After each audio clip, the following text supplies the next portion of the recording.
Well, hello, everyone, and welcome again to the podcast. And I'm really happy for you to get to know today Dr. Stephanie Thrower. Welcome, Stephanie. Glad you're here. I'm so glad to be here. Thank you for having me.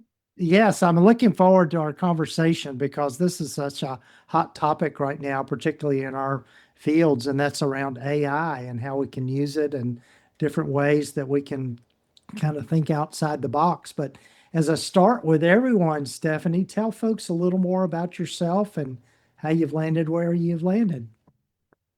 Yeah, I have experienced a lot of different things in my career. And I remember being, even in my training years, I would hand my resume over to someone and they'd be like, "Oh, this is a really interesting resume. Like, you have done quite a bit of things." And what I've learned is just I'm a vocational psychologist by training. Fair amount of my training was done at the VA and trauma training as well.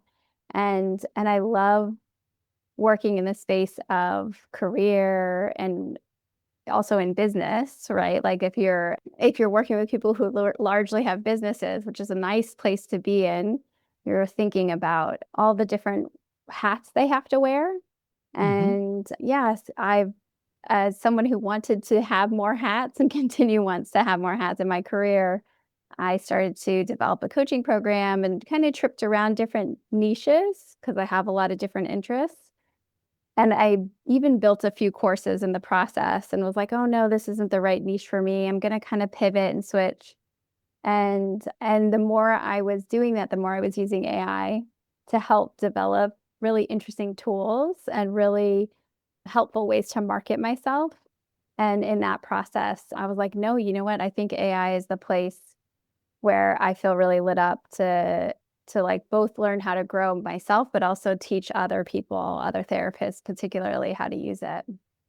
Yeah, yeah, and it's been amazing just all the things that have come into fruition with AI in just a short period of time. And I know I'm making use of it about every day, just with some of my content and getting ideas and just streamlining what I do and that sort of thing. And so maybe a place to start is maybe tell folks a little bit about how you're using it and where you see the big potential is for using AI, maybe outside of helping with session notes. Of course, that's a big one too, but other ways in which you're finding it really helpful.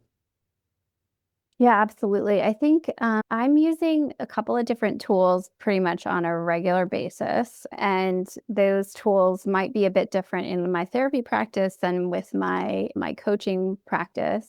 But in my therapy practice, I'm certainly using AI notes, which I feel like as someone who had a pretty efficient note system, I was like, why would I need that? Right. It only takes me a couple minutes and I finally got around to like exploring and especially having like trained and learned a lot about AI. I've been so impressed with the results. I think it improves my practice often to Hmm. see the kind of work and the kind of reflections that are being made. Because, you're so in it sometimes and you don't recognize, like, oh, yeah, I am doing all of these things. And the notes can often Hmm. reflect those interventions really well, or even sometimes be like, oh, that was an interesting direction to go in. It reminds me of being in Hmm. grad school, literally transcribing notes. I don't know if you remember doing that, but Yeah, yeah. like it's just a wild thing, right? That's what we did. So yeah, and then the marketing piece is like a huge, and being in private practice, I went to private pay last 2 years ago, and so the marketing game has really needed to step up of Hmm. making sure that I have regular blog posts, I have really clear writing, I have a sense of who my ideal client is, like, it's just required more from me in that way. And AI has been super helpful to build up that content on a regular basis. And then in the coaching practice, very similarly, I use AI to build, well, I should say I do some career coaching too. And so I've always done career assessments. Hmm. But in the past, they've mostly been like I've sent them a PDF or a document where they go through and like fill out all the tools that and they use. I get the results and then I synthesize the results. Hmm. Now I include AI in the process of doing a pre-analysis. And that has been so cool because it's like a Mm-hmm. working document that then gets stored in their own accounts. And they're like looking through to see like, oh, what does like my career profile look like? So building those tools has been one of the coolest pieces of like walking towards like creating innovative tools in our space. Yeah, yeah. And I think what I'm learning is just the importance of knowing how to write prompts for AI and creating templates for that and that sort of thing. You want to say something about that? Because I think that's, really training the AI to think like you think is Totally. almost, yeah. Yeah, I think that we are in a very fast changing landscape of like what's available for us with our AI tools, right? So like when we talk about AI, we usually mean something that's like a large language model like ChatGPT, Claude is something that's really great to help us write. People like Gemini, which is Google's, but I Mm-hmm. haven't done a ton of work in that. And then we've got a couple other handfuls that are like popular. Mm-hmm. When it comes to, I would say that in the last 5 months, prompting needs have changed so much. Like they keep hearing the feedback, like the people who create these tools, the software, they hear the feedback from users about how to prompt, and then they kind of reprogram and code things in so you don't have to do it so well. Mm-hmm.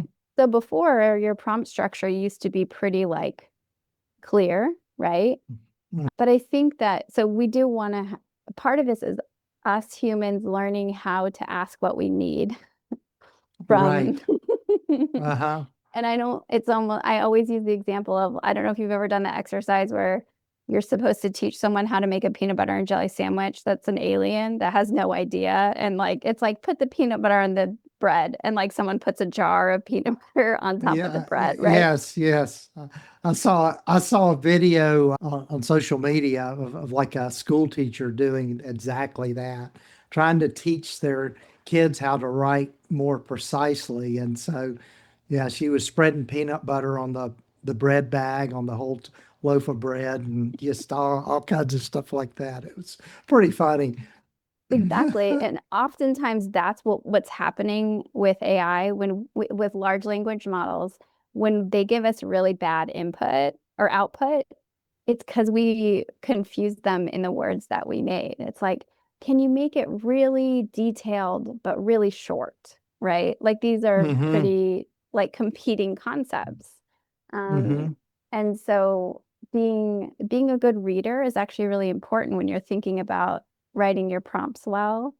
Mm-hmm. And being a good reader of the output and giving feedback is so important because these large language models are really trained to, they want you to just stay working with them and feel really good about what you're doing. Mm-hmm. And so we might be less inclined to be like, no, that's not it. No, do this instead, right? Mm-hmm. Yeah. Yeah, yeah. So, as I think maybe one thing that might be of interest to people is how you're using AI for marketing your practice, and particularly going from being in a cash-based practice, how that can be helpful. Absolutely. I think that when you are trying to market yourself, when there's a lot of competition and when many people might feel like, oh, I don't know if I can afford, I can spend that much on therapy, you really need to find your ideal client so that when you're writing, when you are expressing anything from yourself and your practice out there in the world, it feels like people are like, oh my gosh, you're really talking to me. I think you could really help me. As opposed to just sometimes in therapy, it's like, oh, I could just use anyone to hear me listen talk, right? Hmm. So when you're in a practice that's a bit more specialized, I think for us therapists, often we are socialized to communicate in a way that does not connect with most clients, right? Sometimes the more trained we are, the further we are away from Hmm. connecting with our clients. Like, and I think that's true even if, like, if you were saying, like, oh, I'm really interested in treating trauma and I was really interested in like certain like OCD or anxiety. Like I think you kind of communicate your interest in the your own training and the models and the theories, Mm-hmm. when as a Mm-hmm. client, that is like the last thing they care about, Right. and I can relate to Right. that too as a client, right? Mm-hmm. So the way that I use AI often is to help translate that place between my interest and my voice, somehow keeping my voice, but also doing some transition, some translating in some ways to connect with what my clients are really struggling with, what language Right. they would connect with. Yes. So it's Uh-huh. not just about sounding like me, it's also actually sounding like good marketing, good copywriting, which I was not trained in, Right. you Right. know. Yeah. And that's such a good point because I know in the years that I've been doing what I've been doing as far as marketing goes, you really have to, like we've said, is, identify a niche, who is my ideal client, and then how do they think about their own problems in a non-clinical way, because that's what they're going to relate to, is just using non-clinical language. And you're exactly right. I mean, listing my credentials and how much I've been trained in this or that, that doesn't resonate with anybody. They just think, well, I don't know if they're going to be able to help me or not. And so being able to Totally. should tell, so being able to communicate well how you can help them with a particular problem. Yeah, and I think that it's completely awesome that we kind of nerd out on our own professional concepts, Mm-hmm. I don't think it's about getting rid of that. I could sit and talk for hours about someone's results from the career profile, but they Uh-huh. don't but that's not the point. It's not just the results. It's like, how does knowing this help me do Mm-hmm. A, B, C? How am I going to make better decisions in the future? Because Yeah. of what we know, right? Right. Yeah, Right. And I think too, the other thing is as you've already alluded to, Stephanie, is the fact that none of us are trained in marketing or kind of the business side of things. And so knowing how to write good marketing emails or copy and all of that kind of thing is just tough for us because we're good at empathizing with people and conveying empathy, but that might not always be the best marketing strategy. totally. And I think what I've noticed has been really interesting is, when you're working with your AI, it's helpful when you have your own paid accounts, which I generally recommend you have one or two paid accounts for if you're using it for marketing, right? It should pay for itself. But Mm-hmm. you want it to have some kind of organized structure to it, because part of getting quality results is like you're building a house of like labeled ideas and how they relate to one another. And so I have like a project folder where I would talk a lot about my business, or I talk a little bit more about like content that I'm creating for my marketing, my practice.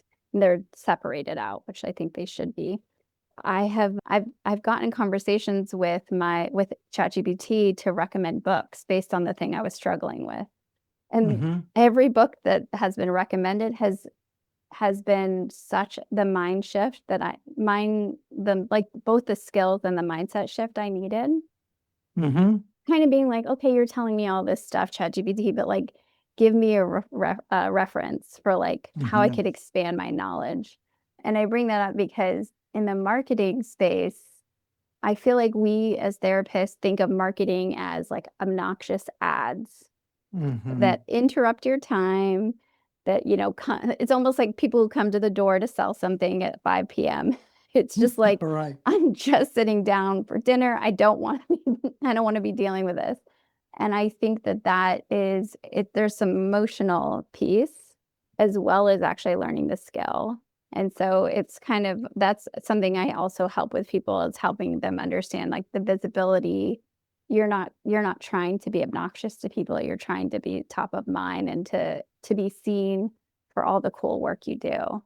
Right. Right. Yeah. And it's a way of helping them find you too. There's been a few times I've mentioned on this podcast just that whole concept of the movie The Field of Dreams, build it and they will come. Well, you can build it, but you also need to tell them about it so they will come, because if they don't know about it, they're not going to just come automatically. Yeah. Yeah, those ghosts are going to a different field, right? Or a different Yeah. baseball Right. field, All right? right. All right.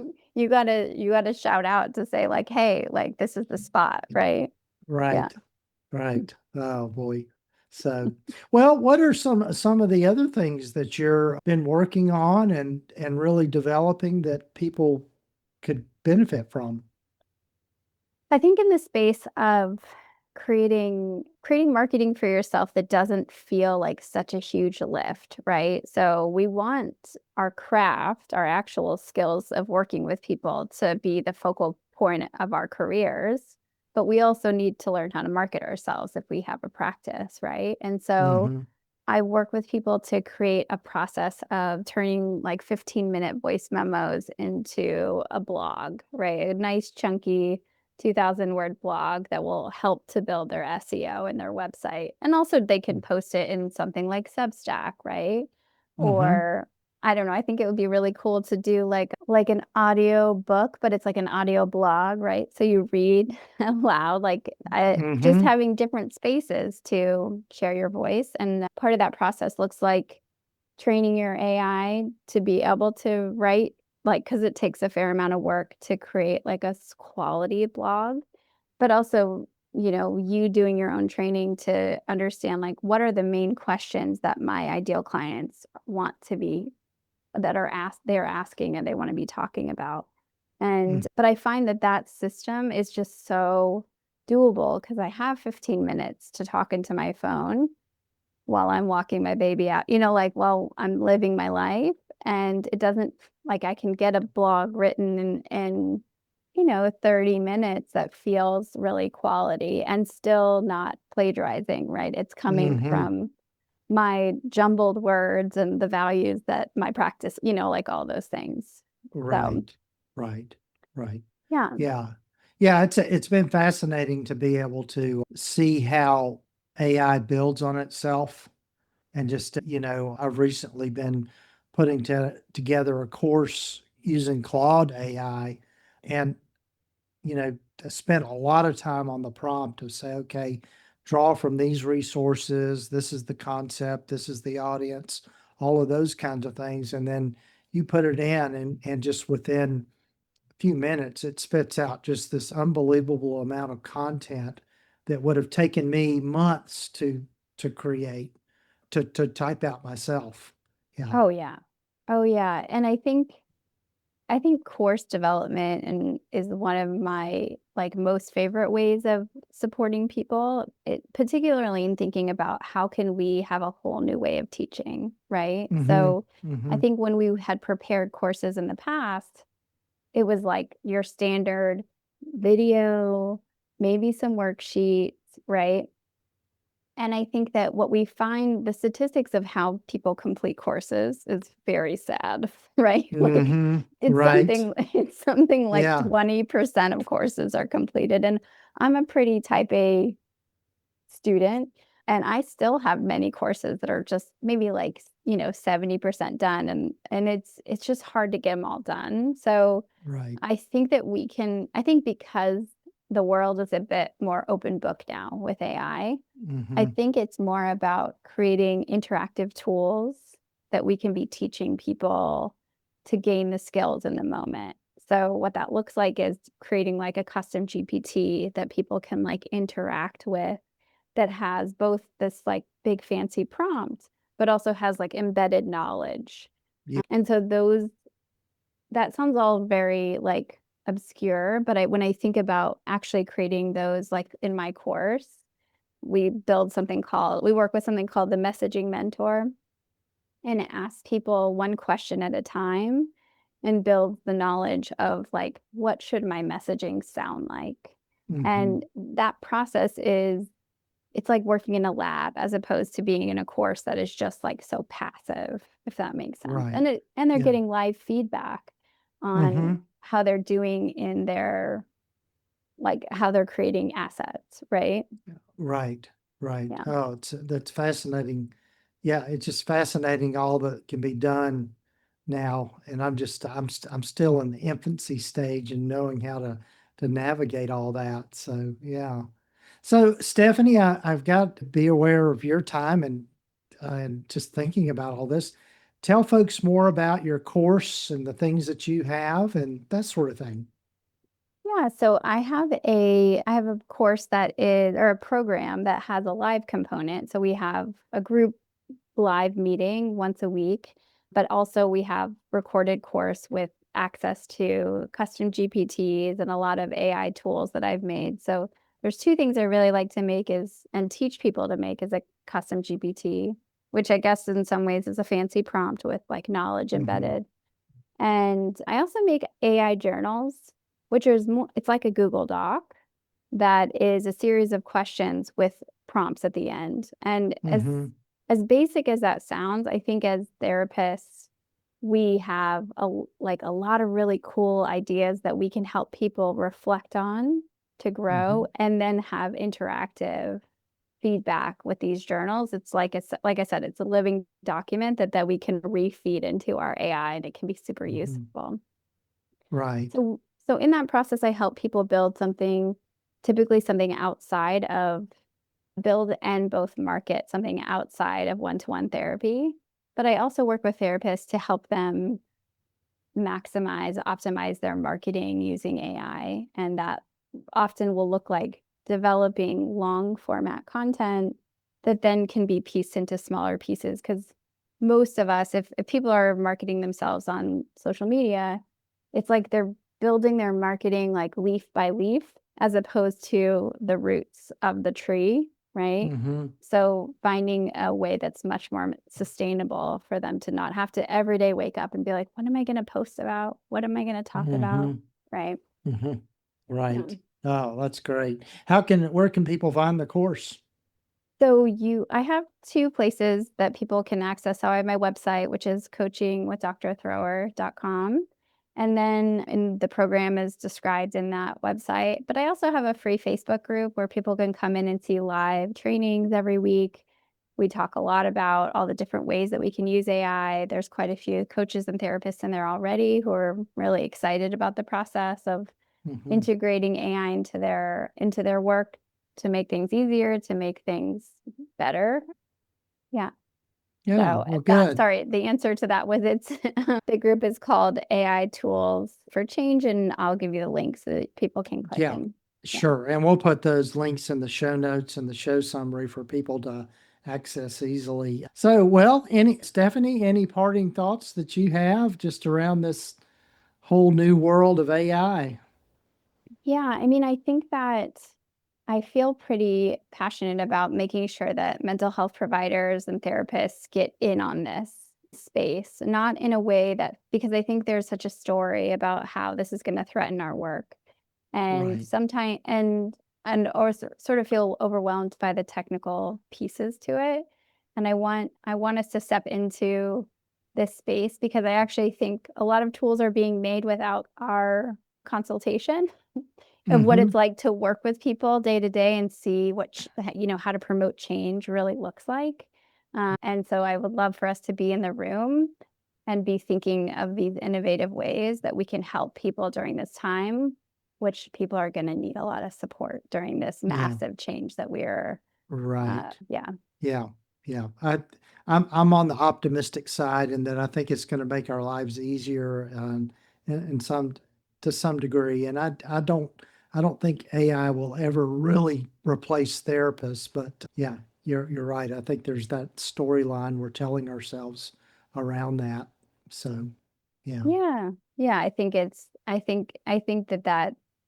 helpful for us to just at least get in and try to practice and learn what it's about and notice our own reactions because that's what everyone else is doing. It's sort of like we might not even understand what someone's experience is of going back and forth with a conversation, you know? right, Yeah. right. Yeah. So well, Stephanie, again, thanks for being on the podcast. And as I mentioned earlier to everyone. We'll have links to Stephanie's things in the show notes and the show summary. And thanks again, Stephanie, for joining me, and hope to have another conversation with you here soon. That would be awesome.